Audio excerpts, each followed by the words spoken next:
తాకట్లో ఉన్న బంగారాన్ని విడిపించలేక వడ్డీల మీద వడ్డీలు కడుతూ ఇబ్బంది పడుతున్నారా? అయితే ఇప్పుడే సంప్రదించండి శివ గోల్డ్ కంపెనీ. మీ నమ్మకానికి మా హామీ శివ గోల్డ్ కంపెనీ. హర్మూజ్ జలసంధిపై నియంత్రణే లక్ష్యంగా అమెరికా, ఇరాన్ మధ్య దాడులు, ప్రతిదాడులు మరింత తీవ్రతరమయ్యాయి. పౌర మౌలిక సదుపాయాలు, సైనిక స్థావరాలే లక్ష్యంగా ఇరు దేశాలు పరస్పర దాడులు చేసుకున్నాయి. ఇరాన్లో విద్యుత్ కేంద్రాలు, రహదారులు ధ్వంసం చేసినట్లు అమెరికా ప్రకటించింది. అటు గల్ఫ్ దేశాల్లోని అమెరికా సైనిక స్థావరాలతో పాటు ఇతర కీలక మౌలిక వసతులపై టెహ్రాన్ భీకర దాడులు చేసింది. వరుసగా రెండో రోజు కువైట్లోని డీసాలినేషన్ ప్లాంట్ను ఇరాన్ డ్రోన్లు తాకాయి. ఇరాన్పై వరుసగా 7వ రోజు రాత్రి దాడులు చేసినట్లు యుఎస్ సెంట్రల్ కమాండ్ తెలిపింది. ఇరాన్ నిఘా కేంద్రాలు, సైనిక లాజిస్టిక్స్, భూగర్భ ఆయుధ నిల్వ కేంద్రాలు, నౌకాదళం స్థావరాలను ధ్వంసం చేసినట్లు పేర్కొంది. దక్షిణ హర్మోజ్గాన్ ప్రావిన్స్లోని విద్యుత్ కేంద్రం, డిసాలినేషన్ ప్లాంట్ను అమెరికా లక్ష్యంగా చేసుకుందని ఇరాన్ ప్రభుత్వ టెలివిజన్ వెల్లడించింది. హర్మూజ్ జలసంధి తీరంలో ఉన్న బొంజీ గ్రామంపై దాడులు జరిగాయి. రాత్రికి రాత్రే జరిగిన దాడుల్లో బందర్ అబ్బాస్ నగరానికి వెళ్లే ప్రధాన రహదారికి చెందిన 2 టన్నెల్స్, ఒక వంతెన ధ్వంసమయ్యాయి. వ్యూహాత్మకమైన కేస్మ్ దీవిపైన అమెరికా దాడులు చేసింది.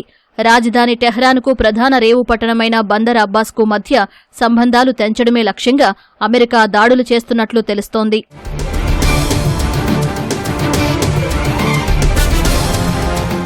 ఇరాన్ కూడా అమెరికా దాడులకు దీటుగా బదులిస్తోంది. గల్ఫ్ దేశాల్లోని అమెరికా స్థావరాలతో పాటు ఇతర మౌలిక కేంద్రాలే లక్ష్యంగా టెహ్రాన్ డ్రోన్లు, క్షిపణులు ప్రయోగించింది. కువైట్లోని డిసాలినేషన్ ప్లాంట్ను ఇరాన్ డ్రోన్లు తాకి భారీ అగ్ని ప్రమాదం సంభవించింది. మంటలను ఆర్పే క్రమంలో అగ్నిమాపక సిబ్బంది, ఒక కార్మికుడు గాయపడ్డారు. 90% తాగునీటి కోసం డీసాలినేషన్ పైనే ఆధారపడే కువైట్కు 2 రోజుల్లో ఇది రెండో దాడి.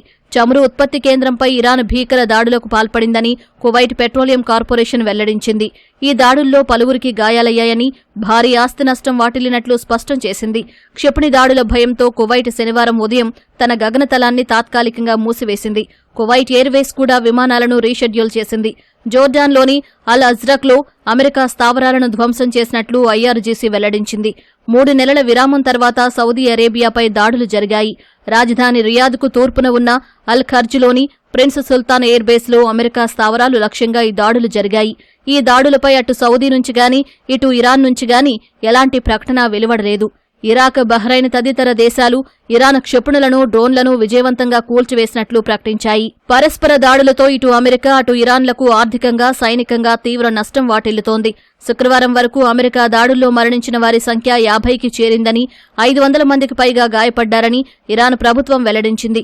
సోమవారం నుంచి జరిగిన దాడుల్లో 13 మంది అమెరికా సైనికులు గాయపడినట్లు యుఎస్ అధికారులు వెల్లడించారు.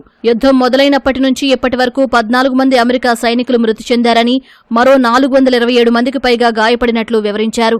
మరోవైపు అమెరికా దళాలకు ఆశ్రయం కల్పిస్తున్న దేశాలు తగిన మూల్యం చెల్లించుకోక తప్పదని ఐఆర్జీసీ హెచ్చరించింది.